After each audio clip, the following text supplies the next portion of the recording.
안녕하세요. 증권시장과 투자 분석 11주 1차시 강의 시작하도록 하겠습니다.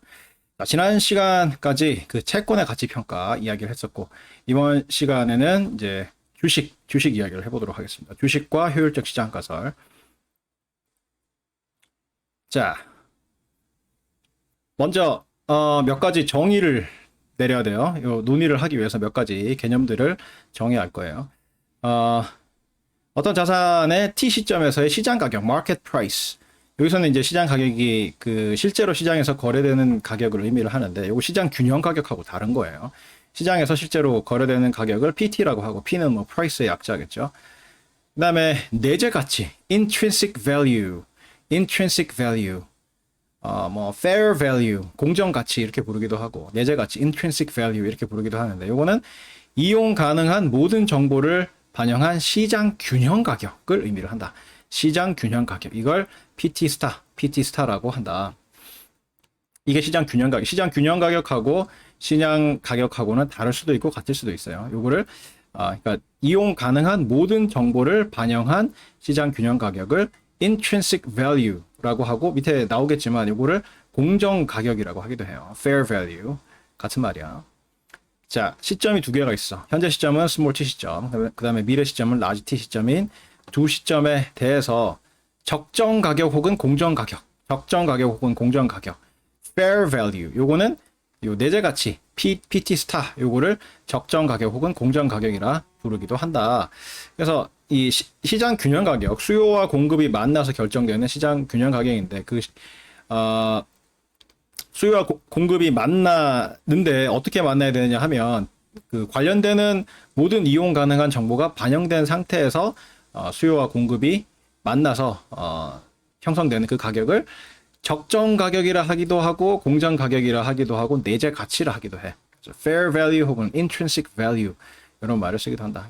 그러니까 뭐 용어 왜 이렇게 복잡하게 여러 가지 용어를 쓰는지 나도 잘 몰라. 이게 우리나라 학문이 아니죠. 서양에서 들어온 학문인데, 뭐 이름을 이렇게 붙였어. 여러 가지로 사용이 되는데 결국 뜻하는 건 똑같다.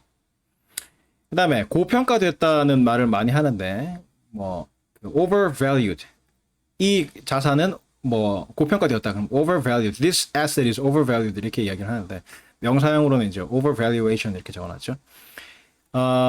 기준은 항상 그 시장 균형 가격이야. 적정 가격, 공정 가격 혹은 내재 가치라고 하는 저 PT 스타를 기준으로 해서 시장 가격이 PT 스타보다 크게 형성이 돼서 거래되고 있을 때 이 자산이 고평가됐다고 한다. overvalue 됐다고 이야기를 한다. 반대로 이제 시장 가격이 이 균형 가격, 그 적정 가격 혹은 공정 가격 혹은 내재 가치라고 하는 이 PT 스타보다 작으면 이 자산이 저평가되었다. undervalued. 뭐 명사용으로 적으면 undervaluation 이렇게 표시를 합니다. 그 다음에 공매도라는 개념이 있어. 공매도는 short selling, shorting 뭐 이렇게, 이것도 하나로 통일을 했으면 좋겠는데 우리말로는 그냥 공매도인데, 이 서양 사람들이 하여튼 복잡하게 용어를 비슷비슷한 걸 많이 써가지고, 그죠? short sale, short selling, shorting 뭐 이런 말을 쓰는데, 빌려와서 파는 거야. 빌려와서 내 걸 파는 게, 이 한자로 적으면 빌공짜거든요. 그래서 빈손으로 판다는 이야기인데, 다시 말해서 빌려와서 판다는 이야기예요. 남의 걸 빌려와서 판 다음에 나중에 되사서 갚는 그런 거래를 공매도라고 한다. 공매도. 빌려와서 판 다음에 나중에 되사서 갚는 거, 그걸 공매도라고 한다. short sale, short selling, shorting. 공매도는 언제 하겠어요? 뭐 지금 여러분들 중에서 이제 주식 하는 학생들이 많을 텐데, 뭐 공매도는 한 번쯤은 다 들어봤죠. 그리고 이게 뭐 매번, 그죠? 항상 그 증권 투자와 관련해서 핫한 이슈죠. 핫한 이슈. 이거 폐지하라고 뭐 청와대 청원도 막 올라오고 뭐 그런 이야기를 하는데, 공매도는 언제 할 수 있느냐 하면 가격이 떨어질 걸로 예상될 때, 그죠? 그러니까 지금 실제로 있는 주식으로 하면은 뭐 그쪽에서 항의할지도 모르니까 오성전자라고 합시다. 오성전자의 주식이 만약에 10만 원이다 지금. 근데 앞으로 한 5만 원까지 떨어질 거라고 생각이 된다. 그래서 그럴 경우에 빌려와가지고 지금 10만 원에 팔아. 10만 원에 팔면 내 손에 10만 원이 들어오죠. 그러고 나서 뭐 몇 개월 후에 진짜 5만 원까지 내려갔어. 그때 똑같은 거를 되사서 원래 나한테 빌려준 사람한테 갚으면, 그러면 나는 되살 때 5만 원을 지급을 하는 거죠. 그러면 10만 원 벌고 5만 원을 지급을 하는 거기 때문에 총 이 투자로 인한 수익이 5만 원이 되겠죠. 그죠? 그래서 주가가 떨어질 거라고 판단할 때 할 수 있는 게 공매도다. 빌려와서 판 다음에 나중에 되사서 갚는 거. 근데 이게 말이 많아요. 공매도가 말이 많은 이유가 개인의 경우에는 이 공매도를 하는 데 있어서 제약이 많아. 기관 투자자들 같은 경우에는 별로 제약이 없거든요. 왜냐하면 이 공매도를 기관 투자자들이 할 때 이 주식을 빌려주는 기관이 따로 있어요. 한국증권금융인가? 하여튼 그런 데서 빌려줘. 그리고 뭐 거의 모든 종목을 빌릴 수 있고 빌리는 그 수수료도 되게 낮은데 개인이 이 공매도를 하려면 증권사를 통해서 빌려야 되거든요. 그래서 증권사를 통해서 빌려야 되고, 그런 이제 한국증권금융이라든가 이런 기관을 통해서는 개인한테는 안 빌려줘요. 안 빌려주고 증권사를 통해서 빌리고, 빌릴 때 이제 수수료도 많이 내야 되고, 빌릴 수 있는 기간도 짧아. 기관들이 빌릴 때는 굉장히 긴 기간 동안 빌릴 수 있고, 그것도 뭐 연장할 수 있고 이렇게 돼 있는데, 개인이 증권사를 통해서 빌릴 때는 빌릴 수 있는 기간도 짧고 수수료도 많이 내야 되고 종목도 한정돼 있어. 증권사가 갖고 있는 종목 중에서 이제 빌려야 되는 그런 상황이 되기 때문에 하여튼 종목도 한정이 돼 있고, 그래서 개인이 일방적으로 불리해요, 공매도 하기가. 그래서 이제 청와대 청원 같은 게 올라와가지고 뭐 공매도 폐지해라. 왜 기관 투자자들, 외국인 투자자들은 쉽게 할 수 있도록 해놨으면서 개인은 못하게 하느냐, 뭐 이렇게 막 하는데, 뭐 맞는 말이긴 해. 그게 불공평하다. 왜 개인은 좀 하기가 힘드냐, 이런 이해가 나올 수는 있는데, 근본적으로 신용도의 차이가 있어서 그래. 신용도의 차이가. 여러분이 그 돈을 빌릴 때도 신용도에 따라서 그 적용되는 금리도 다르고, 그다음에 여러분이 신용도가 굉장히 낮으면 은행에서 안 빌려주죠. 그래서 뭐 2금융권으로 가야 되고, 2금융권에서도 안 빌려주면 뭐 3금융권 아니면 사채업자 뭐 이렇게 가야 되는, 그런 순서대로 가야 되는데, 그죠? 그게 다 신용도잖아. 빌려줬을 때 얼마나 잘 갚을 수 있을 것인가 하는 그런 신용도인데, 이것도 마찬가지야. 이것도 돈을 빌리는 건 아니지만 증권을 빌리는 거잖아. 그죠? 증권을 빌리는 거기 때문에 이것도 빌려줬을 때 얼마나 잘 회수할 수 있느냐 하는 그 신용도에 따라서, 아무래도 그 대규모 덩치가 큰 기관들이 신용도가 높겠죠. 뭐 돈이, 자금이 충분하니까 공매도 했다가, 그러니까 빌려 갔다가 나중에 되갚을 때, 공매도 한 상태에서 나중에 되사가지고 갚을 가능성이 높겠지. 가격이 높아진다고 하더라도, 그죠? 어쨌든 자금력이 있으니까. 그래서 기관 투자자들은 대체로 신용도가 높기 때문에 좀 쉽게 빌릴 수 있는 거고, 그 한국증권금융 같은 그런 기관에서도 그래서 개인들은 상대하지 않고 이 기관 투자자들, 신용도가 높은 기관 투자자들만 대상으로 해서 빌려주는 거고, 뭐 개인 투자자들은 신용도가 낮은 죄로 수수료 많이 내고 증권사에서 한정된 기간 동안, 짧은 기간 동안만 공매도를 할 수 있는, 그죠? 뭐 하여튼 그게 이제 근본적으로 신용도의 차이예요. 그래서 그건 극복이 잘 안 돼. 그러니까 개인을 좀 더 공매도를 더 잘할 수 있도록 여러 가지 제도적인 보완을 해야 되겠고, 제도를 새로 뭐 이렇게 설계를 해야 되겠고, 개선을 해야 되겠고, 그래서 정부에서도 정부나 이 금융 당국에서도 많은 노력을 기울이고 있고, 그거를 개선을 하려고 하지만 근본적으로, 이론적으로, 그죠? 같을 수가 없어. 신용도의 차이가 있기 때문에. 그래서 일정 부분 그 일반 개인 투자자들이 그 공매도를 비난하고 공매도를 폐지하라고 하는 것까지 하는 게 이해가 되긴 돼. 근데 공매도가 갖는 그 가장 큰 기능은, 만약에 공매도를 막았다고 해봐요. 공매도를 못하게 했다라고 하면 주가가 고평가되는 경향이 있어요. 많은 연구에서 그런 걸 이제 내놓고 있는데, 사는 거는 제한이 없잖아. 그죠? 뭔가 이 주식이 뭔가 전도유망하다, 뭔가 신기술이 발표될 것 같다라고 해가지고 이 주식을 사는 거는 투자자들 입장에서는 돈만 있으면 막 살 수 있다고요. 그죠? 그래서 뭐 한도 없이 막 살 수 있는데, 공매도는, 그죠? 공매도는 파는 거는, 그죠? 이게 만약에 이 회사가 굉장히 문제가 있다라고 판단을 해가지고 파는 거는, 기존에 보유하고 있는 사람들, 그 회사의 주식을 기존에 보유하고 있는 사람들만 팔 수 있잖아. 만약 공매도가 금지돼 있다고 하면. 그래서 수요 공급 측면에서 봤을 때, 그죠? 수요 측면에서는 아무런 제한이 없는데, 공급 측면에서는 기존에 보유하고 있는 사람이 매도하고자 하는 매도분 더하기 공매도, 그죠? 빌려서 팔 수 있는 이 공매도, 요 두 개가 합쳐져 가지고 공급을 이루고, 수요는 뭐 그런 게 없잖아. 내가 보유를 하고 있든 보유를 안 하든 간에 무한정 살 수 있는 거잖아요. 그죠? 그렇기 때문에 수요와 공급이 균형을 이뤄 가지고 이 그 시장 균형 가격을 이루려면 공매도가 허용돼 있어야 이 사는 거에 대응해 가지고 이 뭐랄까 공정하달까 하여튼 그런 상황이 된다고요. 그죠? 근데 만약에 공매도가 막혀 있다고 하면 기존에 어떤 주식을 갖고 있는 사람이 주식을 내다 파는 거 이외에는 그죠? 주가가 떨어질 수 있는 압력이 없다고요. 그죠? 그렇기 때문에 대체적으로 공매도가 이제 막혀 있는 경우에는 이 주가가 고평가되는 그런 경향이 있어요. 그러니까 사는 쪽 수요 측면에서는 아무런 제약이 없기 때문에 뭐 얼마든지 살 수 있는데 공급이 일정 부분 제한된다는 거죠.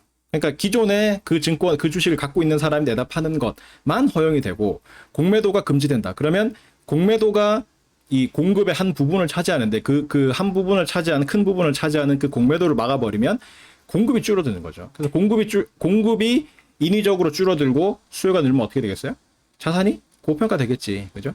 살려는 사람이 많으면 값이 오르잖아. 그죠? 살려는 사람은 많은데 팔려는 사람이 강제로 막아놨어. 그죠? 공매도를 막아놔서 강제로 팔려는 쪽에 이제 공급을 줄여버리면 그러면 당연히 이제 주가가 고평가되는 경향이 있어요. 그래서 이 자산의 버블을 공매도를 금지하는 게 자산의 버블을 키우는 그러한 역할을 하게 돼서 바람직하지 않아. 그래서 시장이 항상 이야기를 하잖아요. 균형 상태가 제일 좋은 거라고 이론적으로. 그죠?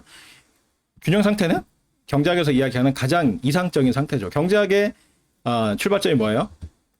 인간의 욕망은 무한하고 자원은 한정돼 있다. 근데 그 한정된 자원으로 인간의 무한한 욕망을 최대한 채우려면 그러면 시장에서 시장 가격 기구에 의해서 균형 가격에 거래를 하면 한정된 자원을 가장 효율적으로 써서 인간의 욕망을 극대화시키는, 그죠?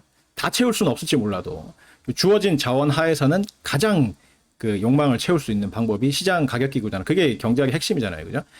그런 의미에서 이 시장 균형을 유지하는 게 굉장히 중요한데 공매도를 인위적으로 막아버리면 혹은 뭐 폐지하고 금지하고 이렇게 해서 없애버리면 아무래도 이 원래의 시장 균형 가격에서 벗어나서 거품이 끼게 되는 그런 사태가 발생을 해요. 거품이 끼게 되면 나중에 뭐가 문제입니까? 거품 터지면 금융위기가 발생할 수 있다. 그런 문제가 있는 거죠. 그래서 공매도가 불평등하고 좀 싫지만, 그죠? 개인 투자자들 입장에서는 공매도 잘 하기도 힘들고, 내가 갖고 있는 주식의 가치를 떨어뜨리는 역할을 하는 놈이다라고 판단을 해가지고 굉장히 안 좋게 보는 경향이 있지만, 이 경제적인 기능으로 봤을 때는 공매도는 굉장히 중요한 기능을 하고 있어요.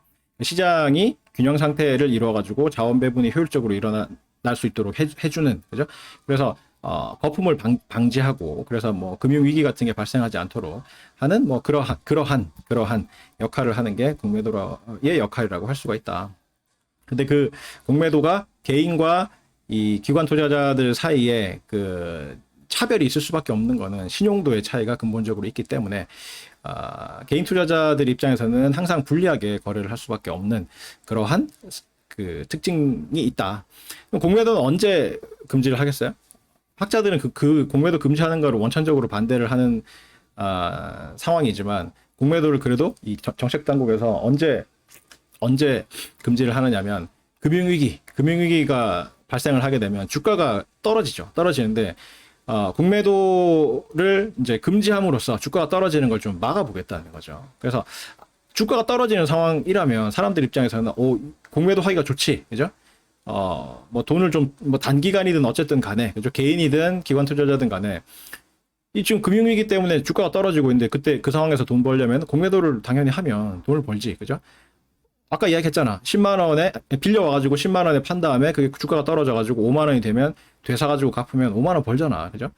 그래서 주가가 떨어지는 상황이기 때문에 공매도 하기가 좋고 그 공매도를 하게 되면 그 해당 주식의 공급이 더 늘기 때문에 가격이 더 떨어진다고, 그죠? 더 떨어진다고. 그래서 공매도를 가만히 놔두면 주가가 더 떨어질 가능성이 있기 때문에 그러한 걸 막기 위해서 공매도를 금지하죠. 한시적으로. 그래서 우리나라도 이제 우리나라뿐만 아니라 전 세계적으로 이 2000 코로나 상황 2019년 말 2020년 들어오면서 이제 코로나 팬데믹 상황이 벌어지면서 세계적으로 공매도를 한시적으로 금지하는 조치를 내린 바가 있죠.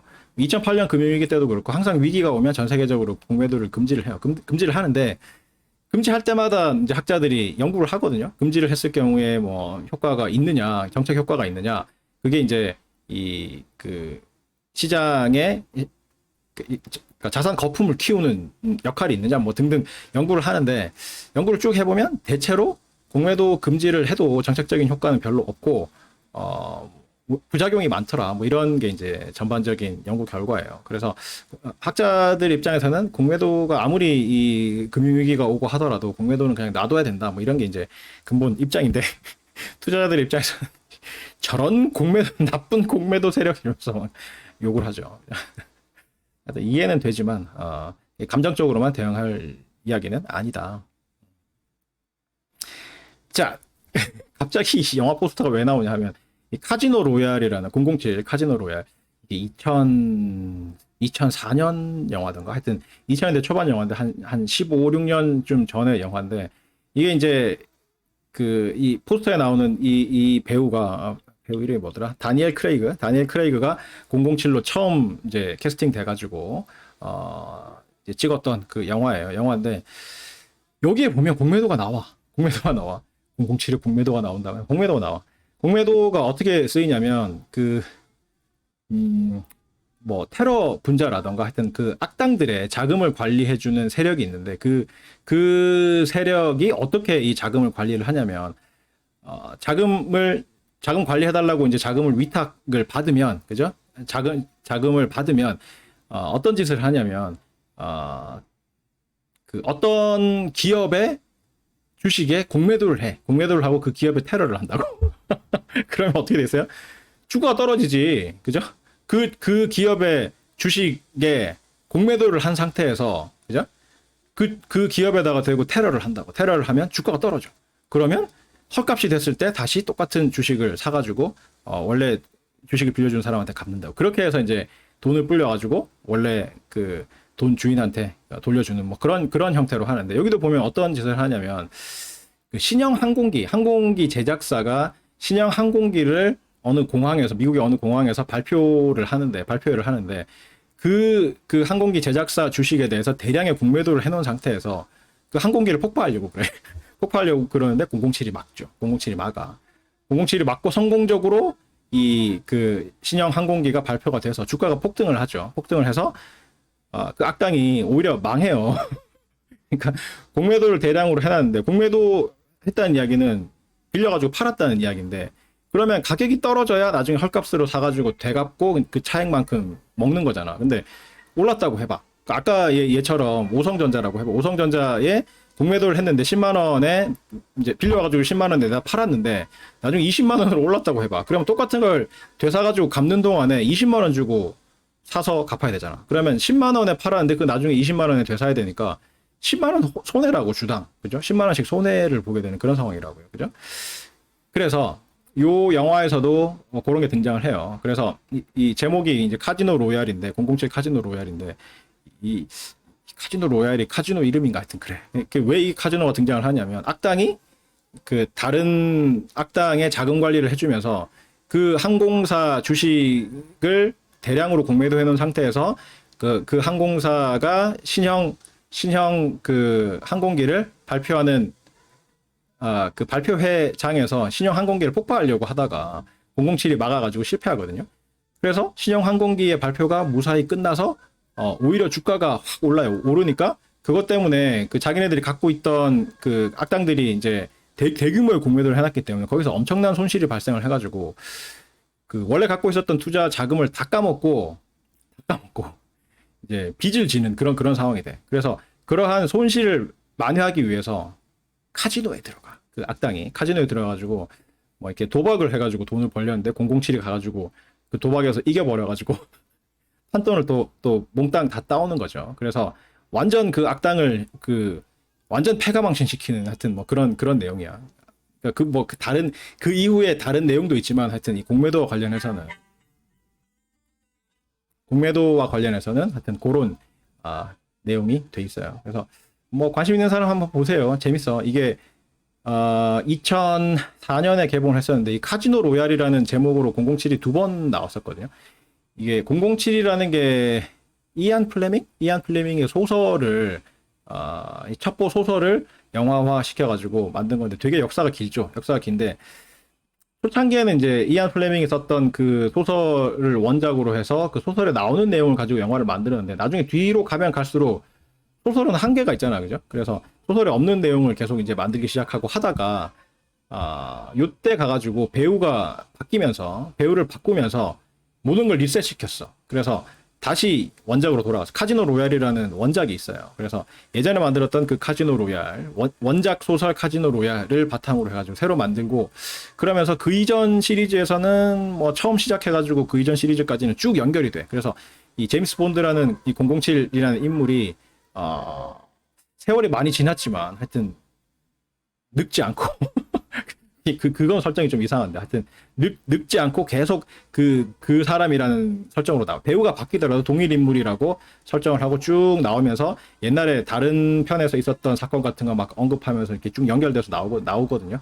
근데 요 시리즈부터 모든 게 리셋돼. 그래서 이 카지노 로얄에 보면은 이제 이 제임스 본드가 처음으로 살인 면허를 받아. 살인 면허라는 게 뭐냐면 합법적으로 사람 죽여도 된다는 그 면허인데 이게 MI6인가 MI5인가 영국의 그 정보기관이 두 개가 있는데 하나는 이제 국내 담당하는 정보기관이고 하나는 해외 담당하는 정보기관인데 둘 중에 어느 건지 모르겠는데 하여튼 거기 소속인데 이 코드명에 앞에 00이 두 개 붙어 있는 이게 이제 살인 면허를 뜻한다고 그래요. 그래서 살인 면허를 처음 받게 되는 그 상황부터 시작을 해요. 그러니까 뭐 물론 살인 면허를 받기 전까지 여러 가지 훈련도 하고 성과도 많이 쌓고 했기 때문에 이제 살인 면허를 받게 되겠지만 그 살인 면허 00이 붙어 있는 이 첩보원이 몇 명 안 되거든요. 그래서 첩보원계의 이제 그 하여튼 영국 첩보원계의 최고 수준에 이제 갓 들어섰을 때 007이라는 이 코드명을 처음 받을 무렵. 그래서 영화에 보면은 뭔가 이제 미션을 성공하고 나서 007이 되는 걸로 이제 초반에 시작을 하거든요. 그러니까 그런 식으로 해서 이제 리셋해가지고 새로 나오는 거기 때문에 요거는 뭐 부담 없이 여러분들이 한번 볼 수 있을 거예요. 요 카지노 로얄 다음에 나오는 시리즈들은 한 서너 편이 계속 연결돼가지고 그 악당들의 이제 자금 관리해주는 그 사람이 사실 대빵이 아니고 뒤에 또 있고 이래가지고 이제 최종 보스까지 가는 뭐 하여튼 그런 이야기가 나오고 하여튼 그래요. 그래서 이 카지노 로얄이라는 영화는 한번 뭐 부담 없이 그러니까 앞 시리즈의 내용을 모르더라도 그죠? 볼 수 있는 내용이기 때문에 한번 좀 보는 것도 괜찮아. 그래서 공매도가 저렇게 무서운 거구나. 성공하면 대박 나지만 실패하면은 뭐 쪽박 찰 수도 있는 거구나. 이런 거를 알 수가 있고. 근데 이제 나는 뭐 개인적으로 이걸 보면서 공매도도 공매도지만 인상 깊었던 게 나뿐만 아니라 이거 본 사람들은 특히 남자들의 경우에 가장 인상에 남는 장면이 뭐냐면 이제 그 악당이 007이 테러를 막는 바람에 이 공매도 했던 걸로부터 이제 엄청난 손실을 봐가지고 쫄딱 망하고 그걸 만회하려고 이제 카지노로 왔는데 007이 나타나가지고 그 대결해가지고 판돈 다 따가거든. 그래서 완전 알거지를 만들어 버리는데 그것 때문에 열받아가지고 007을 납치를 해가지고 고문을 하는데 굉장히 남자들로서는 여자들은 공감이 안 돼. 여자들은 공감이 안 되고 남자들은 그 극한의 고통을 그 공감할 수 있는 그런 고문을 해.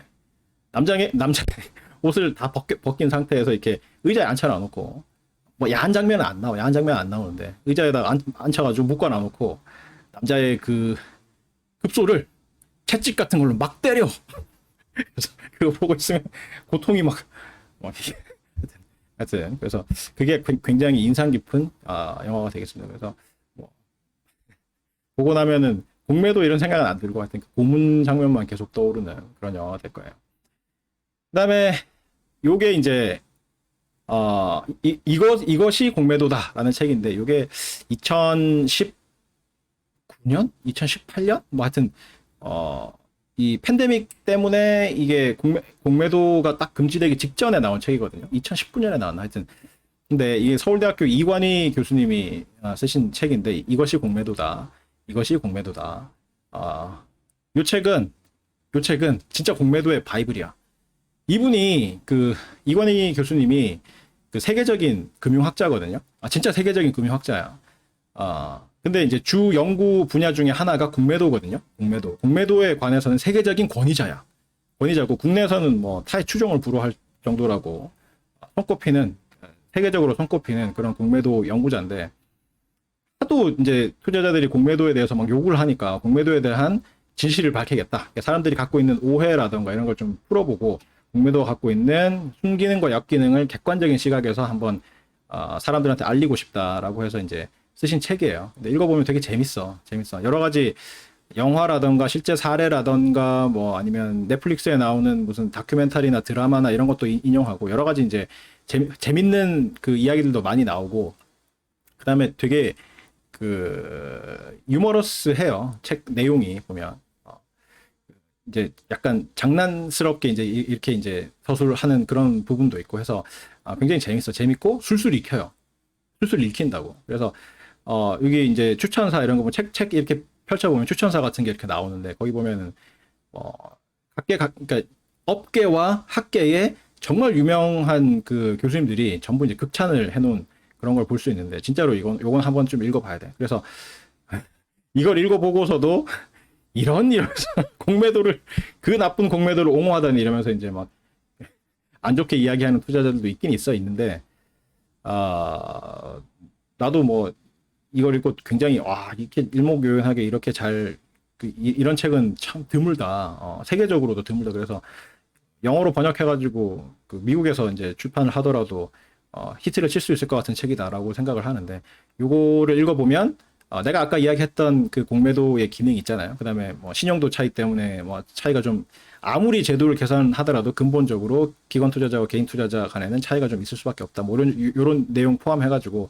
그다음에 공매도가 금지가 되거나 하면은 뭐 거품이 낀다라던가 뭐 하여튼 그런 내용들이 아주 상세하게 그리고 재미있게 잘 나와 있으니까 한번 읽어보세요. 아마 우리 도서관에도 있지 않을까 싶은데 한번 읽어보세요.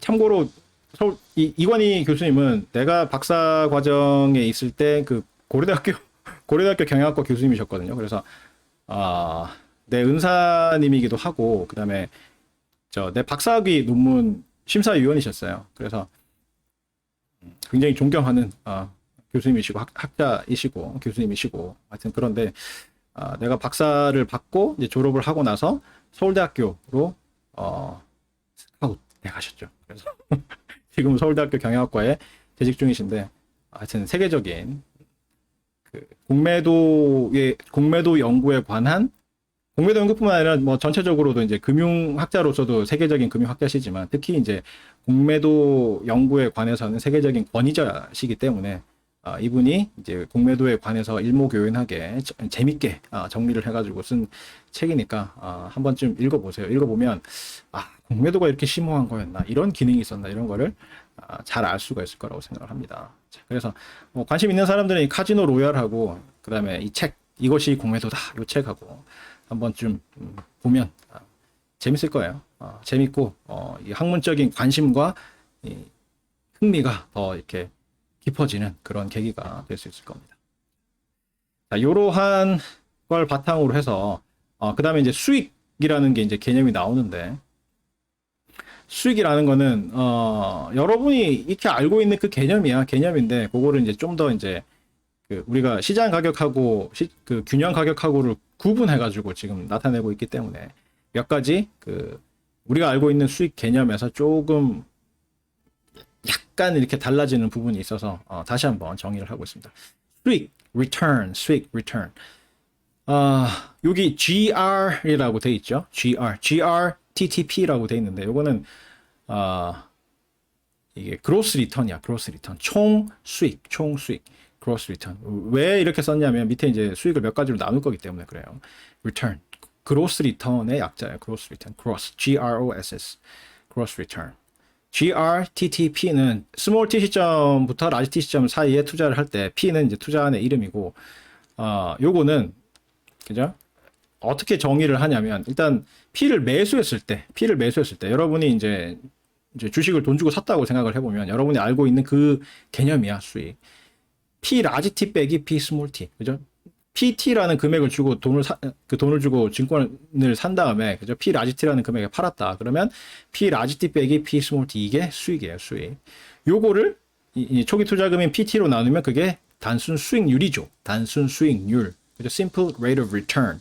그죠? 수익률이죠. 근데 그 율이 아닌, 그죠? 수익만 지금 정의를 한 거예요. GRTTP는, P를 매수했을 경우에는 저렇게, 그러니까 나중에 되파는 금액 빼기 초기 투자금, 뭐 이렇게 계산할 수가 있는데, 이제 P를 공매도했을 경우에는 그게 반대로 되죠. 그래서 앞에 마이너스 1부터. 그리고 이 수익이라는 거는 말 그대로 투자했을 때 발생하는 현금 흐름의 합이라고 볼 수가 있어요. 자, P를 매수했을 경우에 현금 흐름이 어떻게 됩니까? 처음에 매수할 때 마이너스 PT라는 현금 흐름이 발생하죠. 돈을 주고 사는 거잖아. 그 다음에 나중에 되팔면 현금 흐름이 P 라지 T라는 금액이 들어오는 거잖아. 그래서 P를 매수했을 경우에 현금 흐름의 총합은 P 라지 T 빼기 P 스몰 T가 되는 거고, P를 공매도했을 경우는 어떻게 되겠어요? 공매도하면 처음에 빌려와가지고 되팔면서 내가 돈을 받죠. 얼마만큼 받아요? P 스몰 T라는 금액이 나한테 들어와. 그래서 플러스 P 스몰 T라는 금액이 들어오고, 나중에 되사서 갚을 때 P 라지 T라는 금액을 지불을 하잖아. 그래서 마이너스 P 라지 T라는 현금 흐름이 발생을 한다고. 그거를 마이너스 1로 묶어낸 게 저 두 번째 P를 공매도했을 경우에 저놈이야. 그죠? 저 전개를 해봐. 그러면 마이너스 P 라지 T 플러스 PT 이렇게 되죠. 플러스 PT 뒤쪽에 나오는 플러스 PT는 처음에 공매도 해가지고 내다 팔 때 나한테 들어오는 돈이고, 그 다음에 앞에 있는 마이너스 P 라지 T는 되사서 갚을 때 나한테서 나가는 돈이고 뭐 그런 거잖아요. 그래서 이 수익이라는 거는 기본적으로 어떤 투자를 했을 때 발생하는 현금 흐름의 총합이라고 보면 돼요. 어떤 투자를 했을 때 발생하는 현금 흐름의 총합, 그거를 수익이라고 한다. 수익, return이라고 한다. 근데 이제 요거를 초기 투자금으로 나누면 단순 수익률이 되는데, 매수했을 경우에는 단순 수익률을 정의를 할 수 있는데 공매도했을 경우에는 이 단순 수익률이 정의가 안 돼. 왜 안 되겠어요? 초기 투자금이라는 게 없어. 그죠? 빌려와가지고 한 다음에 나중에 되사서 갚는 거기 때문에 처음에 돈이 안 들죠. 그죠? 우리 수수료 같은 거 무시했을 경우에 공매도 했을 때 수수료를 줘야 돼. 빌려온 사람한테 그 빌려온 대가를 줘야 될 거 아니야. 그죠? 근데 그 수수료를 무시를 하는 거야, 우리는. 금융 이론에서는 공매도 할 때 발생하는 수수료는 다 무시해요. 모든 이론에서 다 그래. 빌려올 때 뭐 대가 주는 거는 이자, 그죠? 돈 빌려왔을 때 이자 지급하는 거. 그 외에 다른 뭐 공매도 수수료라던가 세금이라던가 이런 거 다 무시하고, 증권사한테 주는 그 증권사 수수료 같은 거 뭐 이런 거 다 무시를 하고 모든 이론을 전개를 하고 있다고요. 그렇기 때문에 공매도를 했을 경우에는 빌려와가지고 내다 파는 거기 때문에 내 돈 들어가는 게 없어. 그죠? 그래서 공매도 했을 경우에는 수익률이라는 게 정의가 안 돼요. 초기 투자금이라는 게 없기 때문에. 그래서 보통 이제 단순 수익률 이야기하고 이런 거 할 때는 사는 거를 기본으로 가정을 하고 수익률 같은 건 정의를 하는데, 이제 공매도라던가 공매도하고 매수하고 이런 거를 같이 이제 논의를 해야 될 경우에는 수익률은 공매도의 경우에 정의 자체가 안 되기 때문에 수익률이 아니라 그냥 수익만 정의를 해가지고 많이 다루게 된다. 그래서 어쨌든 이렇게 이제 투자로부터 발생하는 현금 흐름의 총합을 수익, return이라고 하는데, 그렇기 때문에 P를 매수했을 경우에는 P 라지 T 빼기 PT. 그러니까 마이너스 PT는 돈 주고 살 때, 처음에 스몰 T 시점에 돈 주고 살 때 발생하는 현금 흐름이고, 그 다음에 그걸 되팔 때 라지 T 시점에 되팔아가지고 현금으로 바꿀 때 P 라지 T라는 현금 흐름이 들어오기 때문에 P 라지 T 빼기 P 스몰 T라는 요 값이 P를 매수했을 경우에 수익이고, 그 다음에 공매도했을 경우에는 거기에 마이너스 1을 곱한 형태가 된다. 왜? 저걸 전개를 해보면 뒤에 있는 두 번째 항은 플러스 PT가 되고 앞에 있는 놈은 마이너스 P 라지 T가 되는데, 플러스 PT 저거는 빌려와서 내다 팔면서 내수 중에 들어오는 돈이고, 앞에 있는 마이너스 P 라지 T는 되사서 갚을 때 그때 발생하는 현금 흐름이 마이너스 P 라지 T이죠. 그걸 마이너스 1로 묶었더니 매수했을 때의 이 수익에다가 마이너스 1을 곱한 형태가 되더라. 요거를 스몰 t 시점과 라지 t 시점 사이의 이 자산의 수익, return이라고 부른다. 그 다음에 이게 이제 일반적인 수익이고, 그 다음에 정상 수익이라는 게 있어. 정상 수익, normal return. 위에 있는 이 수익은 시장 가격을 기준으로 한 거예요. 그죠? P, 라지 T, 시장 가격을 기준으로 한 건데, 정상 수익, normal return이라는 거는 다 똑같은데, 내가 실제로 준 돈, 그 다음에 내가 실제로 받은 돈이 아니라 시장 균형 가격, 내재 가치, 혹은 공정 가격을 기준으로 해서 수익을 계산한 거를 정상 수익이라 그래. 정상 수익. 시장 균형 하에서 얻을 수 있는 수익, 그죠? 시장이 항상 균형 상태에 있다라고 가정을 했을 때 얻을 수 있는 그 수익을 정상 수익이라 그래. Normal return, normal return. 그래서 개념은 똑같아요. 개념은 완전히 위에 있는 수익하고 똑같은데 값들이 P 값들이 전부 다 P 스타 값들이야. P 스타 값. 그러니까 시장 균형 상태에서의 가격을 기준으로 해서 수익을 계산한 거, 그거를 정상 수익이라고 해요. Normal return, normal return. 정상 수익이 있다면 또 뭐가 있을 것 같아요? 비정상 수익. Abnormal return, abnormal return. 비정상은 normal의 이제 반대말은 앞에 AB가 붙죠. Abnormal, abnormal. 비정상 수익, abnormal return. 이거는 abnormal return을 이렇게 정의를 한다. 수익에서, 그죠? gross return에서, gross return에서 normal return을 뺀 거를 abnormal return이라고 그래요. 그러니까 그 실제 발생한 수익에서 정상 수익만큼 뺀 값, 그거를 abnormal return이라고 부른다.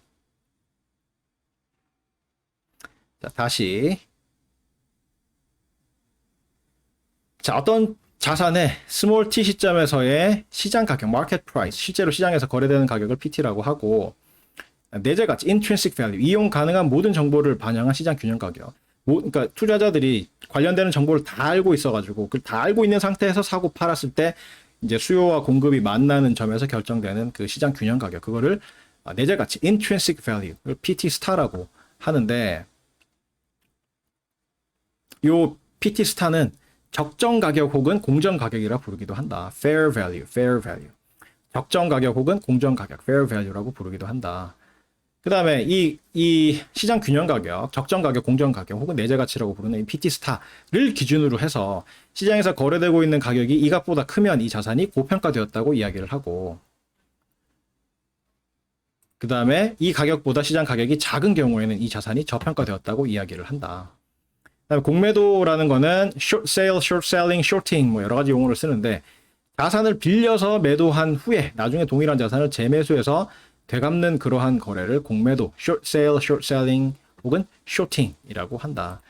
이 공매도가 이제 금융 자산의 경우에는 공매도가 가능하죠. 왜? 균질적이니까. 그죠? 삼성전자 주식을 뭐 만약에 여러분이 한 주를 사가지고 한 주를 빌려가지고 팔았어. 그러니까 공매도를 했어요. 공매도를 한 다음에 나중에 되사서 갚을 때 그냥 삼성전자 주식 한 주를 똑같이 되사가지고 그냥 갚으면 되잖아. 그 빌려주는 사람이 이거 내 거다 이러면서 여기다 표면에다가 뭐 내 거 자기 이름 적어놔놓고 팔아놔놓고 똑같은 걸 회수해내 그러지 않잖아, 그죠? 그거 똑같은 거 찾으려고 막 추적해야 되고 그런데 그런 게 아니라 그냥 시장에서 아무거나 삼성전자 주식을 한 주만 사가지고 갚으면 되는 거잖아, 그죠? 그렇기 때문에 이게 이제 금융 자산에 대해서는 공매도가 가능해요. 근데 실물 자산은 다르지. 여러분이 친구 폰을 빌려가지고 내다 팔았어, 중고로. 내다 판 다음에 한 달에 줄게 이래 놔놓고 이제 똑같은 걸 살 수 있어요? 못 사지. 모델이 똑같더라도 그 안에 저장되어 있는 정보라던가 뭐 아니면 뭐 무슨 애착 같은 게 있을 수도 있잖아. 거기에 내가 내 이름을 새겨놨고 내 남자친구 여자친구 이름을 새겨가지고 이렇게 하트 표시해놨고 이런 게 있는데, 그런 거를 완전히 똑같은 그런 거를 다시 되살 수가 없잖아요, 다른 상품의 경우에. 근데 이제 금융 자산의 경우에는 그런 게 가능하다는 거지. 그런 물리적인 게 의미가 없으니까. 그리고 실제로 증권 예탁원의 모든 이제 증권의 실물이 맡겨져 있고, 실제로는 이 소유권만 바뀌는 거기 때문에 이 주식을 빌려준 사람도 주식 실물을 못 봤어요. 본 적이 없고 그냥 서류상으로만 내 건데 빌려준 거다 뭐 이렇게 표시가 돼 있는 것 뿐이고, 나중에 되갚으면은 뭐 난 다시 삼성전자 주식 한 주를 다시 내가 보유하게 되면 그걸로 그냥 끝인 거잖아. 그렇기 때문에 금융자산, 주식 같은 이 금융자산은 뭐 공매도라는 게 의미가 있는데 가능한데, 이제 공산품이라든가 아니면 사과 이런 거잖아요. 사과를 친구한테 빌려가지고 팔았어. 그래 똑같은 사과를 한 달 후에 갚겠다. 똑같은 걸 살 수가 있나, 그죠? 친구가 받았는데 내가 빌려준 거하고 다른데, 내가 찍어놓은 사진 볼래? 이러면서 내 사진에는 여기가 빨갛고 여기가 약간 노랗고 그렇고 잘라보면 또 다를 것 같은데 이러고 싱싱한 정도가 신선도가 다른데 이러고 뭐 그렇잖아. 그래서 이 실물이 의미가 있는 실물 자산인 경우에는 공매도 하기가 사실상 어렵죠, 그죠? 불가능한데 이 금융자산은 공매도가 가능하다. 공매도는 빌려서 팔았다가 사서 갚는 건데, 요거는 기관 투자자들이 아무래도 신용도가 높기 때문에 훨씬 많은 종목을 긴 기간 동안 더 낮은 수수료를 주고 거래를, 공매도를 할 수가 있고, 한국증권금융, 요런 기관을 통해가지고 거의 대부분의 종목을 공매도를 할 수 있고, 그것도 오랜 기간 동안 낮은 비용으로 할 수가 있고, 개인 투자자들은 증권사 창구를 통해서 증권사한테 조금 더 높은 수수료를 주고, 기관 투자자보다 높은 수수료를 주고 빌려가지고 그것도 한정된 기간 동안만 공매도를 할 수가 있고, 빌릴 수 있는 종목도 한정이 돼 있다라는 그러한 차이점이 있죠. 근데 그러한 차이는 아무리 이제 공매도 제도를 정부나 금융당국이 개선을 하더라도 근본적으로 기관 투자자와 개인 투자자 사이에는 신용도에 어마어마한 격차가 있기 때문에 완전히 동일하게 만들기는 어렵다. 그리고 공매도라는 거는 증권 공급의 한 축을 담당하기 때문에 증권을 보유하고 있는 사람이 내다 파는 그러한 매도 그게 이제 하나의 증권의 공급의 한 축을 담당하고, 그 다음에 공매도가 또 하나의 축을 담당을 하기 때문에 이 공매도가 금지돼 버리면 공급이 인위적으로 줄어들어서, 그래서 수요에 비해서 공급이 줄어들어가지고 가격이 고평가되는, 오르게 되는 그러한 상황이 발생하게 된다. 그죠? 공매도가 있었을 경우에 비해서 가격이 뻥튀기 될 가능성이 높아진다. 그래서 시장이 뭐 균형에서 벗어난다거나 자산 거품이 낀다거나 뭐 이런 상황이 발생을 하게 되는데, 거품이 끼었다가 거품이 터지면 그게 바로 금융위기가 되는 거죠. 그래서 뭐 그러한 면에서 공매도는 있어야 된다. 그리고 인위적으로 막으면 안 된다. 다만 개인 투자자들이 좀 덜 차별받도록 제도적으로 보완할 필요는 있다. 그리고 공매도를 악용하는 사례도 있어요. 이관희 교수님이 쓰신 그 책에 보면 공매도를 악용하는 사례 같은 것도 쭉 나와요. 실제로 그런 사건들도 있었고, 그래서 그러한 문제점을 막기 위해서 사후 처리를, 그러니까 사후 엄벌을 처할 수 있는 그러한 제도적 장치를 만들어서 공정성을 기할 필요가 있다. 그런 걸 이제 이관희 교수님 책에서 강력하게 주장을 하고 계세요. 나도 그 동감이고, 한번 읽어보세요. 내가 지금 이야기하고 있는 이거 이상의 많은 사례와 그다음에 경제적 기능에 대해서 여러 가지 이야기를 하고 있으니까 한번 읽어봤으면 좋겠다.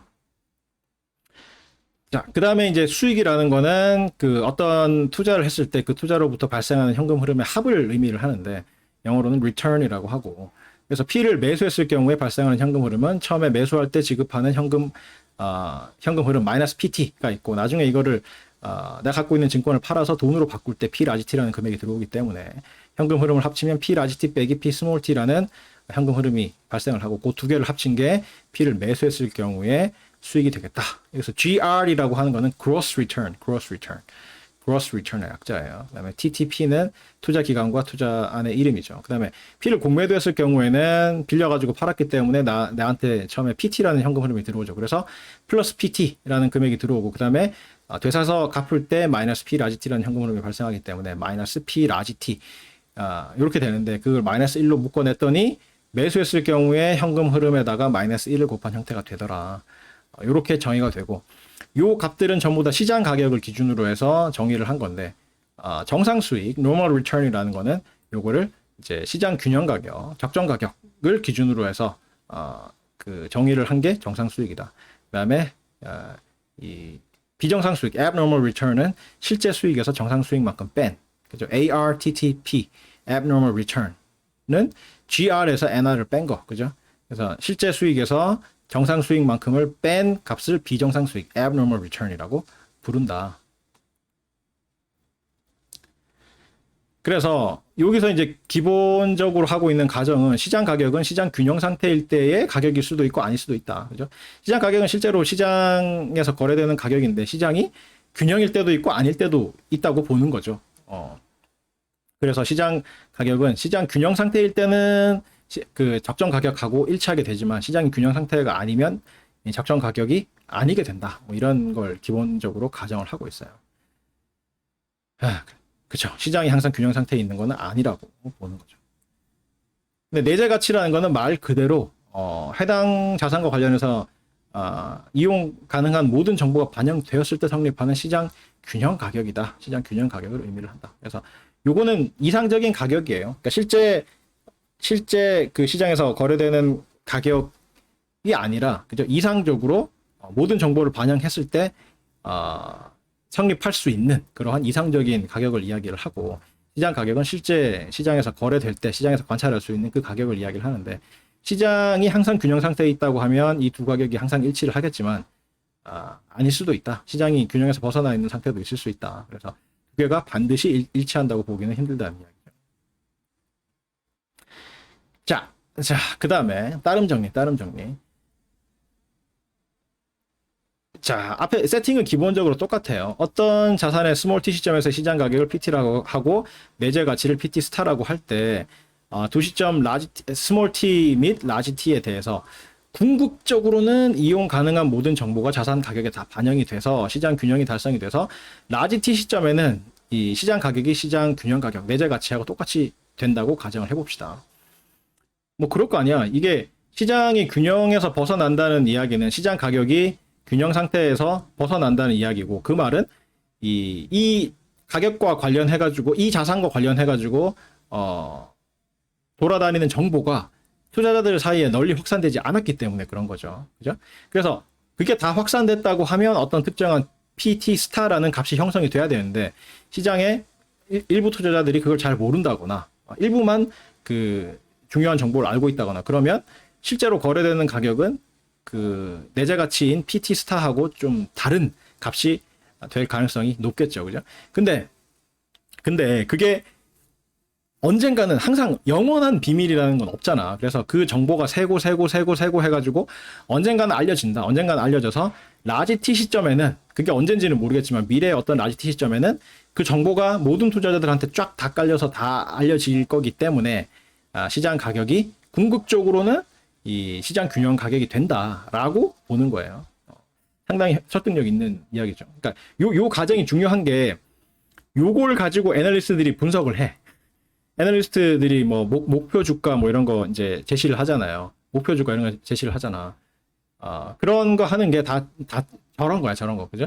그래서 P 라지 T가 P 라지 T 스타에 수렴할 거다. 이거 보통 한 1년으로 보거든요. 1년 안에는 이게 정보가 다 반영이 될 거다. 반영이 돼서 1년 후에는 이 가격이 그 적정 가격이나 시장 가격이나 똑같이 될 거다라고 판단을 해가지고 저 값을 내는 거야. 이제 P 라지 T 스타를 보고서로 쓰는 거예요. 써가지고 발표를 해서 현재 가격하고 비교를 했을 때 저게 뭐 얼마나 높더라. 그러면 이제 그걸 가지고 상승 여력이라는 걸 계산하죠. 상승 여력이 딴 게 아니라 그 단순 수익률이야, 단순 수익률. 그래서 지금 가격 대비 몇 퍼센트 성장할 것 같다. P 라지 T 스타가 얼마가 될 거기 때문에 지금 PT하고 비교를 했을 때 저게 단순 수익률을 계산하면 그게 몇 퍼센트 될 것 같다. 그러니까 지금 가격에서 몇 퍼센트 오를 것 같다. 그걸 이제 그 보고를 하는 거죠. 애널리스트 리포트에, 그죠? 목표 주가로 P 라지 T 스타를 뭐 제시를 하는 거고, 그다음 상승 여력이라는 게 그 값이야, 그가 단순 수익률가. 그게 애널리스트들이 하는 거라고. 근데 어쨌든 요렇게 가정을 했을 때, 자, abnormal return을 봅시다. abnormal return은 자산 P를 매수했을 때는 PT 스타에서 PT를 뺀 값이 되고, 자산 P를 공매도했을 때는 거기에 마이너스 값을 붙인 값이 된다. 그래서 그렇기 때문에 자산 P가 고평가되어 있을 경우에는, 자산 P가 고평가되어 가지고 PT가 PT 스타보다 큰 경우, PT가 PT 스타보다 큰 경우에는 P를 공매도하면 어떻게 돼요? AR이 양수가 되죠. AR이 양수가 돼서 PT가 PT 스타보다 크다며. 그렇기 때문에 PT 스타 마이너스 PT에다가 마이너스를 붙인 값이 양수가 되겠죠. 양수. 그래서 양의 비정상 수익을 실현할 수가 있고, 그 다음에 자산 P가 저평가돼서 PT가 PT 스타보다 작은 경우에는 자산 P를 매수하면 abnormal return이 양수가 되죠. PT 스타 빼기 PT가 양수가 되기 때문에 양의 비정상 수익을 실현할 수 있다. 그래서 어떻게 돼요? P가 고평가되어 있다라고 하면 공매도한다. 고평가되어 있으면 비싸게 공매도한다. 비싸게 내다 판다. 그다음에 저평가되어 있으면 싸게 사들인다. 싸게 사들인다. 라는 논리가 여기서 성립할 수가 있는 거죠. 그죠? 우리가 뭐 상식적인 이야기지만, 그죠? 상식적인 이야기지만 비싸면 비싸게 내다 팔고 싸면 싸게 산다. 라는 게 여기서 등장을 할 수 있는 거예요. 자, 증명을 해볼게요. 왜 이렇게 되는지. P 라지 T가 P 라지 T 스타라고 하자라고 하면, 자, 정의상 그로스 리턴은 이렇게 정의가 되고, 그죠? P 라지 T에서 PT를 뺀 값이고, 그 다음에 노멀 리턴은 P 라지 T 스타에서 P 스몰 T 스타를 뺀 값이죠. 그래서 abnormal return은 이렇게 된다고, 정의상. GR에서 NR을 뺀 게 AR이죠. 그죠? 그래서 계산을 해보면, 자산 P를 매수했을 경우에, 이 값은, 그죠?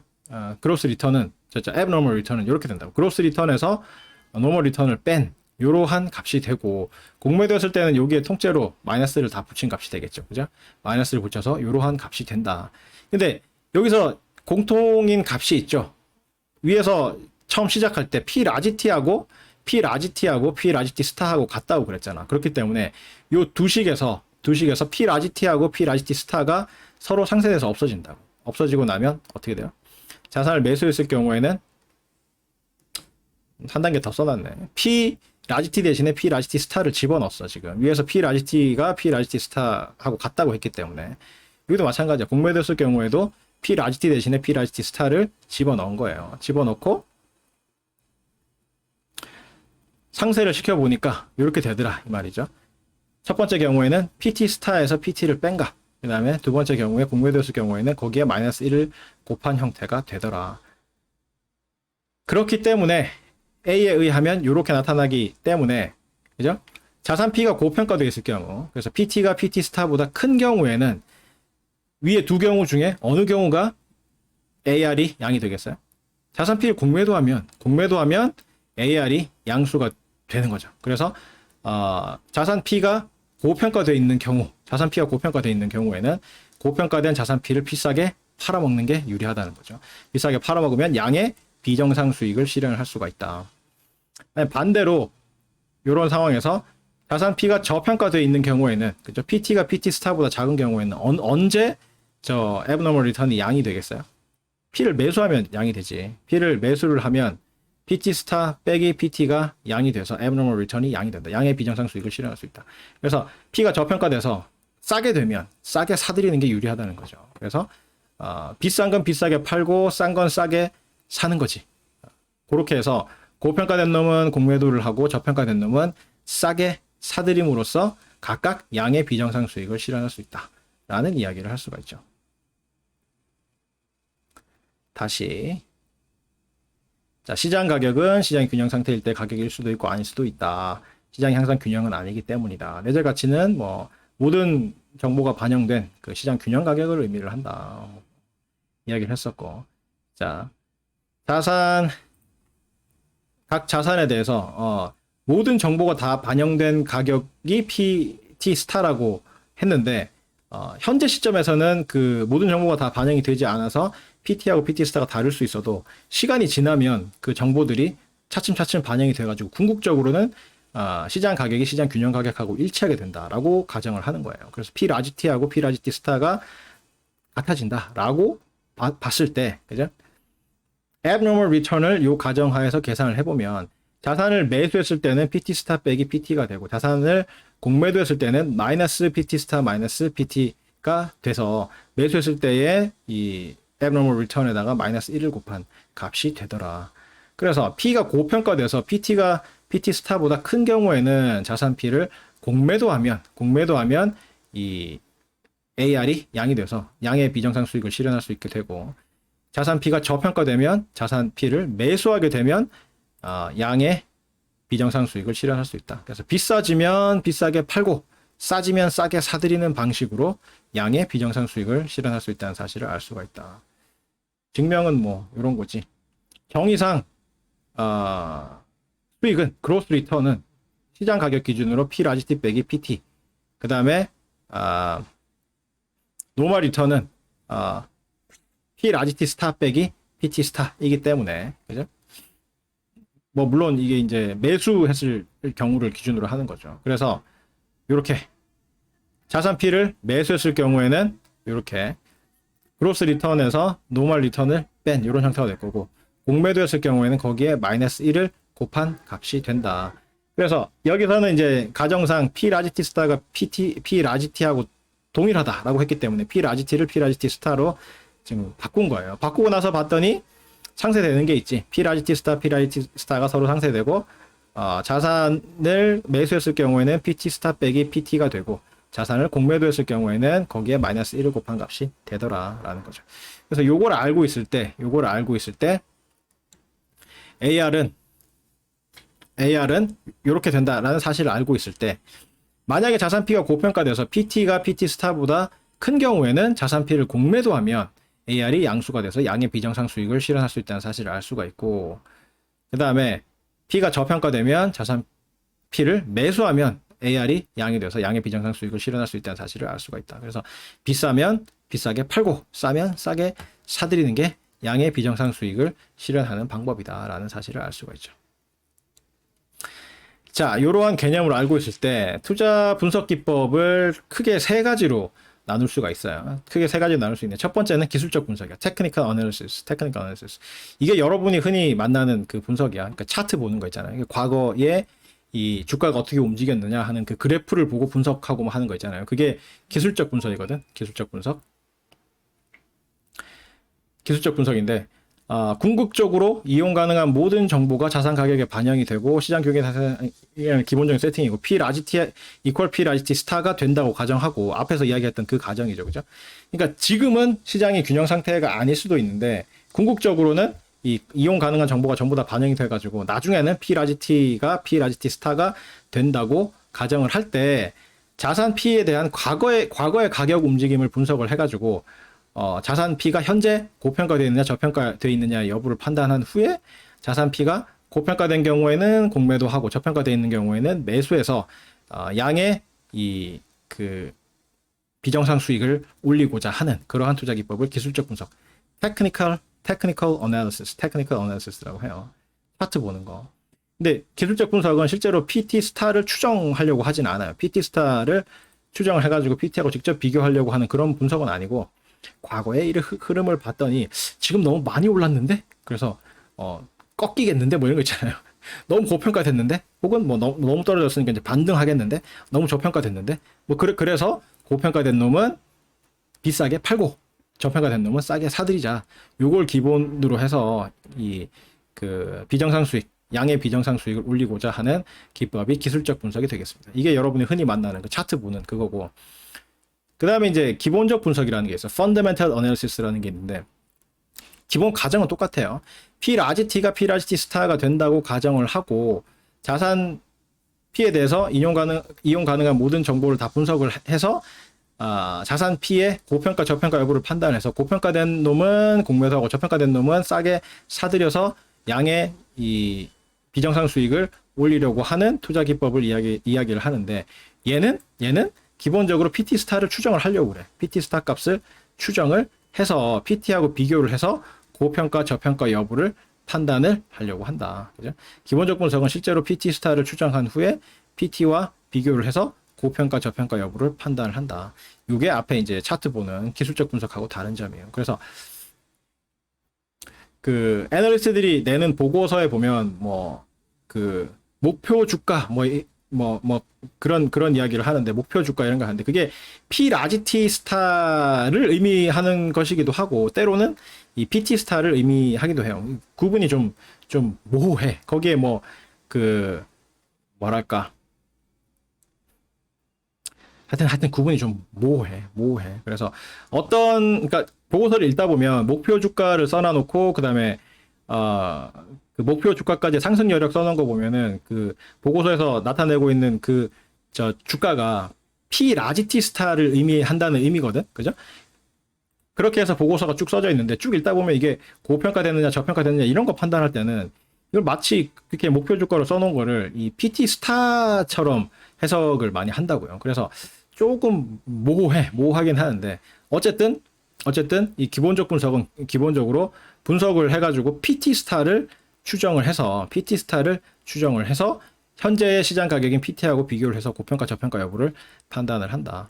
그러니까 고평가 저평가 여부를 판단할 때는 목표 주가라는 게 이 PT 스타를 계산한 그러한 개념으로 사용을 하는데 이게 상승 여력이라든가 이런 거 계산할 때는 요게 이제 P 라지 T 스타 값인 것처럼 그렇게 생각을 해가지고 뭐 상승 여력 이런 걸 제시를 하고 하여튼 그래서 좀 모호하게 뭐 저 실무적으로는 처리되고 있긴 한데 어쨌든 이 PT 스타 값, 그러니까 현재의 적정 주가를 계산을 해내고자 하는 게 이 기본적 분석이고 그래서 그 애널리스트 보고서를 쭉 읽어보면 그 보고서들이 뭐 여러 가지 그 미래의 이 기업이 가져다 줄 현금 흐름 같은 걸 쭉 추정을 해.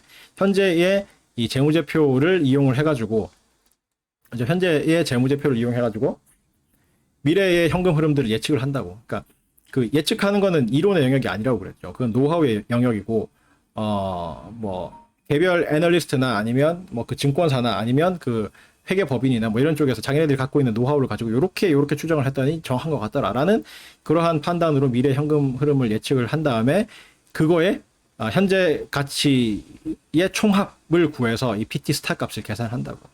그때 이제 적용되는 그 할인율이 앞에서 우리가 중간고사 이전에 배웠던 캐팸에서 구해냈던 ER 값 있잖아요. ERI라는 값. 캐팸의 그 좌변에 있던 그 ERI 값을 이용을 해가지고 할인을 한 다음에 미래에 이제 예상 가능한 현금 흐름을 그 ERI를 연간 이자율처럼 이용을 해가지고 할인을 해서 그 값들을 다 더해서 PT 스타 값을 구한 다음에 그거랑 실제로 시장에서 거래되고 있는 가격이랑 비교를 해서 이게 고평가됐다, 저평가됐다. 고평가돼 있으면 뭐 매도 추천, 저평가돼 있다고 판단이 되면 매수 추천, 뭐 그런 식으로 의견을 내는 거죠.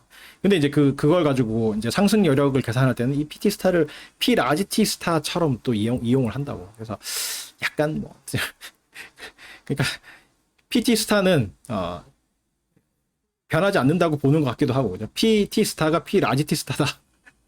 그렇게 보는 것 같기도 해. 하여튼. 그래서 PT 스타를 계산을 한 다음에 이거를 P 라지 T 스타처럼 이용해서 상승 여력이라는 뭐 하여튼 그런 값을 계산을 해내는, 그게 이제 애널리스트들이 하는 역할이고. 애널리스트들이 주로 하는 기법이 사용하는 분석 기법이 기본적 분석이고, 그 다음에 워렌 버핏이 즐겨 사용하고 있는 그 가치 투자가 바로 이 기본적 분석이야. 가치 투자가 딴 게 아니에요. 그러니까 이 PT 스타 값을 계산을 해내서 이거랑 실제 거래되고 있는 값이랑 비교를 해가지고 고평가됐으면 팔고 저평가됐으면 사들인다라는 게 가치 투자의 기본이야. 그리고 그렇기 때문에 기업을 자꾸 분석을 하려고 그러죠. 그 기업이 어떤 일을 하고 있느냐, 어디에 투자를 하고 있느냐, 그 다음에 뭐 어떤 뭐 혁신적인 일을 하고 있느냐에 따라서 미래에 발생할 현금 흐름이 달라질 거고, 그거에 근거해서 그 값을 할인을 했더니 PT 스타가 계산이 됐는데 그게 고평가 되느냐 저평가 되느냐 이렇게 판단을 하는 게 기본적 분석이고, 다른 말로는 가치 투자라고 하기도 한다. 그래서 여러분이 투자 활동을 하면서 재무제표 분석해가지고 미래 현금 흐름 추정해낸다 뭐 이런 거 하면은 기본적 분석이고, 그게 여러분이 가치 투자를 하고 있는 거고, 그게 아니라 차트를 봐서 과거의 그 주가 움직임만 보고 그 기업에 대한 뭐 그런 본격적인 분석 없이, 그죠? 주가가 움직이는 걸 보니까 지금 좀 떨어지겠는데 뭐 지금 고평가 됐겠는데 이렇게 하는 게 이제 차트 보고 하는 기술적 분석이고 뭐 그런 게 되겠습니다. 그래서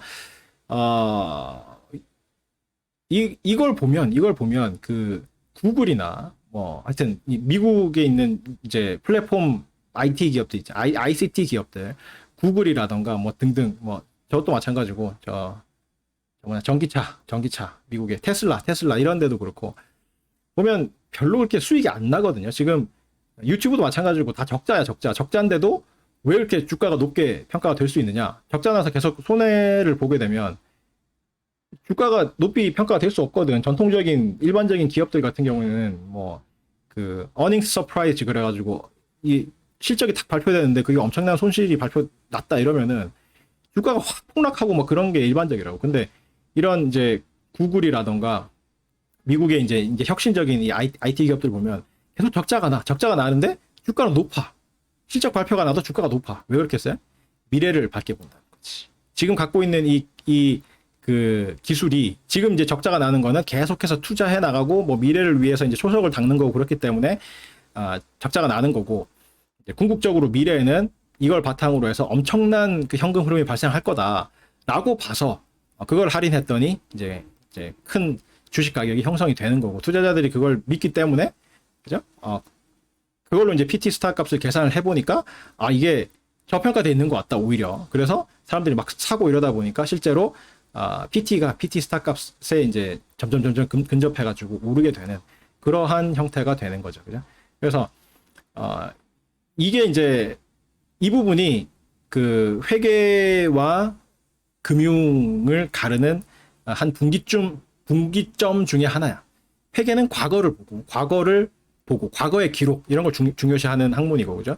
과거에 뭘 했고 그다음에 그거를 현재 가치로 평가를 했더니 어떻게 되고 그래서 뭐 원가가 어떻고 하여튼 과거와 현재 값을 기준으로 해서 기업을 기록하는 작업을 하는 게 회계라고 하면 금융은 미래를 보는 거예요. 미래의 현금 흐름을 예측을 한 다음에 그놈을 할인을 해가지고 현재 가치를 계산해내는 그게 금융의 기본적인 논리거든요. 그래서 미래 지향적이냐 과거 지향적이냐에 따라서 회계하고 금융이 갈라지는 둘 다 돈을 다루는 학문이긴 하지만 그래서 회계는 주로 이제 기록 정보를 제공을 하지만 객관적인 그러니까 이미 실현이 돼서 객관적인 사실이 돼버린 그러한 걸 이제 정보로 제공하는 역할을 하는 게 회계라고 하면 재무는 미래에 대한 비전을 판단을 하고 그 비전을 토대로 현재를 판단하는 뭐 그런 학문이 되겠습니다. 하여튼 그거에 이제 가장 충실한 투자 기법이 이 기본적 분석이 되겠습니다. 그 다음에 마지막으로 이게 이제 우리가 중간고사 이전까지 했던 포트폴리오 분석이죠. 포트폴리오 분석. 포트폴리오 분석에서는 abnormal return을 인정하지 않아. 모든 시점에서 모든 자산이 항상 시장 가격이 시장 균형 가격이라고 가정을 해서 abnormal return이 존재하지 않아. 0이야, 0. 그래서 이런 경우에는 이 비정상 수익을 얻기 위해서 기본적 분석을 하거나 기술적 분석하는 게 의미가 없어져요. 왜? abnormal return이 애초에 항상 0이기 때문에. 그죠? 그래서 유일하게 투자할 수 있는 방법은 포트폴리오 분석밖에 없다. 그러니까 분산 투자를 통해서 투자자의 효용을 극대화하는 포트폴리오 분석을 해야 뭐 효용을 극대화하고 위험을 낮추고 돈을 벌 수 있고 이런 거지. 기본적 분석이나 기술적 분석 해봐야 어차피 돈 못 번다 이렇게 보는 게 포트폴리오 분석이 되겠습니다. 분산 투자. abnormal return이 없고 항상 시장 균형 상태에 있다. 그래서 분산 투자만이 최선의 길이다라고 판단하는 거. 이게 포트폴리오 분석이 되겠습니다. 근데 학문적으로는 포트폴리오 분석만 용인이 돼. 나머지는 안 맞다. 이게 이제 학문적인 입장이에요. 자, 투자 분석 기법에는 세 가지가 있다고 했어요. 기술적 분석은 차트 보고 분석하는 건데, 먼저 이제 기본 가정은 P 라지 T가 P 라지 T 스타가 된다는 거. 그러니까 궁극적으로는 정보가 다 반영이 돼서 이 시장 가격하고 시장 균형 가격하고 일치한다라고 가정을 하고 있는데, 현재 시점에서는 그게 일치하지 않을 수 있다는 거죠. 그렇기 때문에 고평가된 놈은 비싸게 팔고 공매도 하고, 그 다음에 저평가된 놈은 싸게 사들여서 양의 이 비정상 수익을 얻겠다는 게 기술적 분석과 기본적 분석인데, 그 중에서 기술적 분석은 과거의 이 주가 움직임만 보고 이 주식이 고평가되는지 저평가되는지를 판단해 보겠다라는 게 기술적 분석인데, 이 기술적 분석은 요 PT 스타를 직접 추정해서 이게 고평가되는지 저평가됐는지를 판단하려고 하지는 않는다. 그죠? 과거에 이렇게 계속 오른 거 보니까 지금 고평가된 것 같다. 그래서 이제 꺾일 것이다. 고평가됐기 때문에 다시 원래대로 돌아오려는 그 압력 때문에 정보가 반영됨으로 인해서 이제 값이 꺾이는 그러한 상황이 발생할 거기 때문에 지금 고평가됐으니까 팔아야 된다. 뭐 그러고, 혹은 계속 내렸기 때문에 이제 반등할 거다라고 판단해가지고 뭐 사야 된다. 뭐 이런 판단을 하는 거.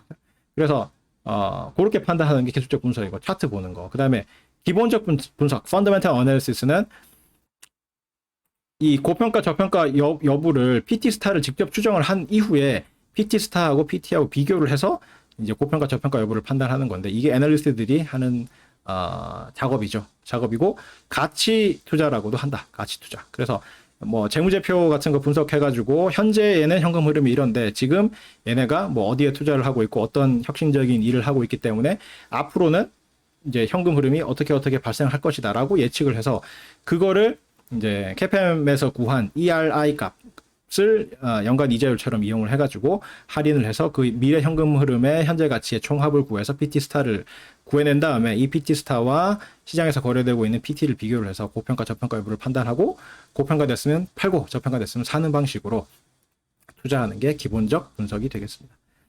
가치 투자. 그 다음에 포트폴리오 분석은 항상 시장이 균형 상태에 있다고 가정을 해요. 그래서 AR은 항상 0이다. 그래서 비정상 수익이라는 건 실현할 수가 없는 거기 때문에 뭐 기본적 분석이고 기술적 분석이고 간에 저거는 안 통하는 거고 유일하게 할 수 있는 투자 방법은 분산 투자밖에 없다. 그래서 분산 투자를 잘 하자라는 게 포트폴리오 분석이라고 할 수가 있겠습니다. 자, 요거랑 관련해가지고 효율적 시장 가설이라는 게 있어요. 자산 시장에서 자산 가격은 그 자산과 관련된 정보에 의해서만 변화를 한다. 그죠? 정보에 의해서만 변화를 한다. 어떤 정보가 들어오면 가격이 오르고 어떤 정보가 들어오면 가격이 내리고 이런 식으로 해서 움직인다. 그러니까 그 정보를 정확히 이야기하면 그 정보를 획득한 투자자들이 이 자산을 파느냐 사느냐에 따라서 가격이 결정이 된다는 거죠. 그죠? 그런 의미야. 그래서 시장 내의 모든 자산은 그 자산과 관련된 이용 가능한 모든 정보를 즉각적이고 충분하게 반영을 하게 된다. 왜? 투자자들이 정보를 습득하자마자 그 정보에 반응해가지고 바로바로 거래를 하기 때문에. 그래서 모든 자산은 항상 적정가로 거래가 된다. 라는 게 효율적 시장 가설이야. 효율적 시장 가설이라고. 그러니까 자산의 가격이 움직이는 거는 관련되는 정보의 반영에 따라서 가격이 움직이는 건데 그 정보라는 거는 즉각적이고 충분하게 반영이 된다. 투자자들이 그렇게 기민하게 움직인다는 거죠. 그래서 모든 자산은 항상 적정가로 거래가 된다. 즉 시장은 항상 균형 상태다. 이런 이야기야. 그래서 포트폴리오 이론하고 이 효율적 시장 가설하고는 같은 선상에 있어요. 같은 이론적인 선상에 있어. 요 놈들이 효율적 시장 가설과 이 포트폴리오 이론이 주류 이론이거든요. 이 금융 이론에서 주류 이론에 해당이 되고 주류 이론에서는 그렇기 때문에 기본적 분석과 기술적 분석을 인정하지 않아. 그래서 이 증권 시장과 투자 분석 그래가지고 뭐 차트 보는 방법 배울 수 있을 거다. 뭐 워렌 버핏의 이 가치 투자를 배울 수 있을 거다라고 판단해서 내 수업에 들어온 학생들은 잘못 들은 거야. 잘못 들어. 대학에서는 안 가르쳐. 왜냐하면 그게 이론적인 근거가 없어. 이론적으로는 시장은 항상 효율적이기 때문에 항상 균형 상태에 있다.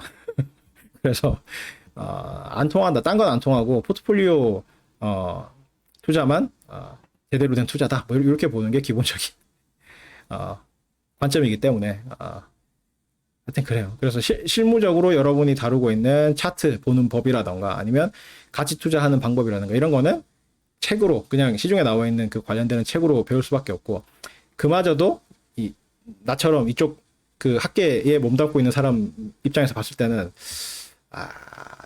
저거 근거가 없는데 이론적인 근거가 없는데 뭔 생각으로 저렇게 하나 뭐 이런 생각을 많이 갖게 된다고요. 그래서 비정상 수익의 실현은 불가능하다. 왜? 항상 적정가로 거래가 돼서 항상 시장이 균형 상태에 있다는 뜻이기 때문에 그죠? 이런 거를 효율적 시장 가설이라고 해요. Efficient Market Hypothesis. Efficient Market Hypothesis. 그래서 줄여서 EMH. 여기서 그 효율적이라는 이야기는 efficient라는 이야기는 정보가 다 반영된다는 뜻이야. 정보가 다 반영된다. 정보 효율성을 의미를 해요. 정보 효율성. 이때 효율적이라는 거는 정보 효율성을 말해. 즉 정보가 굉장히 빠르게 그리고 충분하게 반영된다라는 의미야. 이때 이 효율적이라는 이야기. 정보 효율성을 의미를 해요. 그러니까 여러분이 이제 일반 경제학에서 이야기하는 효율적이라는 건 뭐예요? 인풋 대비 아웃풋이 얼마나 큰가? 이게 이제 효율성이잖아. 그죠? 효과성은 뭐야? 효과성은 인풋 대비 아웃풋이 얼마나 제대로 나타나느냐. 그죠? 요 인풋을 집어넣으면 저 아웃풋이 나와야 되는데 그게 얼마나 제대로 작동을 하느냐. 이게 이제 효과성을 나타낸다고 하면 effectiveness, 효과성을 나타낸다고 하면 efficiency라고 하는 거는 인풋 대비 아웃풋이 얼마나 큰가 하는 게 효율성이죠. 그러니까 조금 집어넣고 많이 생산해낼 수 있다 이러면 굉장히 효율적으로 생산을 한 거잖아. 근데 그 개념이랑은 달라요. 여기서는 정보 효율성이에요. 정보 효율성. 정보가 얼마나 빠르고 정확하고 확실하게 충분히 반영이 되는가 하는 그 정보 효율성을 의미를 해요. Efficient Market Hypothesis. 그리고 공매도라는 게 바로 이 시장의 정보 효율성을 높여주는 기능을 한다라고 이야기를 하죠. 아까 이야기를 했듯이 이 공매도라는 게 증권의 공급의 한 축을 담당을 하고 있어서 공매도가 금지가 되면 주가가 좀 거품이 낀다고 그랬죠. 그 말은 뭐다? 뭔가 이 문제가 있다는 그 정보가 주가에 충분히 반영되지 못한다는 뜻이에요. 문제가 있다는 정보를 입수한 사람이라면 기존에 보유하고 있는 주식을 팔 뿐만 아니라 공매도를 해야 되거든. 공매도를 해야 되는데 공매도를 못하게 한단 말이야. 공매도를 못하게 하기 때문에 부정적인 정보가 주가에 반영이 덜 되는 거예요. 그래서 정보 효율성을 해치는 게 공매도 금지라고. 정보 효율성을 해치는 게 공매도 금지고, 반대로 이야기하면 공매도가 허용돼 있고 활발하게 이루어지면 이루어질수록 정보 효율성이 커져. 그래서 주가가 이 긍정적인 정보만 그 반영되는 게 아니라 부정적인 정보도 주가에 신속하고 정확하게 반영될 수 있도록 해주는 게 공매도의 역할인 거예요. 그래서 이제 공매도가 중요하다 뭐 이런 이야기하고, 그다음에 그 이관희 교수님이 쓰신 그 책을 읽어보면 그게 그런 이제 가격 효율성, 정보 효율성, 가격 효율성 이렇게 뭐 하여튼 두 가지 용어를 혼용해서 사용을 하고 있는데, 가격 효율성이라고 하기도 하고 정보 효율성이라고 하기도 해요. 그 효율성 이외에 뭐 그 리퀴디티, 유동성을 공급한다 뭐 이런 이야기도 해요. 그러니까 딴 사람들이 다 막 사들이고 있을 때 공매도 하는 사람들은 팔거든. 그러니까 살려는 사람들 입장에서는 매도 물량이 있어야지 살 거 아니야. 근데 그 역할을 공매도 하는 사람들이 해준다는 거죠. 공매도를 해줌으로써 사고자 하는 사람들이 쉽게 살 수 있도록, 그죠? 물량을 만들어준다. 그래서 그게 이제 유동성이라는 뜻이 유동성. 시장에서 풀려가지고 돌아다니는 것들이 많아가지고 쉽게 살 수 있도록 해주는 그러한 역할을 해주는 게 공매도다. 뭐 이런 이야기를 하고 있어요. 그 외에도 뭐 하여튼 여러 가지 이야기를 하고 있는데, 그 궁금한 사람들은 그 이관희 교수님 책 한번 사서 읽어보기 바랍니다. 근데 이 효율적 시장 가설은 크게 세 가지로 나눌 수가 있어요. 적정가에 반영되는 정보의 범위에 따라서, 그죠? 약형? 시간이 넘었네요. 그죠? 약형, 중강형, 그 다음에 강형, 이렇게 나눌 수가 있는데, 시간이 다 돼가지고 오늘 일단 여기까지 하고 다음 시간에 다시 요 약형, 중강형, 강형 효율적 시장 가설 이 부분에 대해서 다시 한번 다루는 걸로, 다시 한 번이 아니라 본격적으로 다루는 걸로 그렇게 하겠습니다. 자, 오늘 여기까지 하겠습니다. 네, 수고했습니다.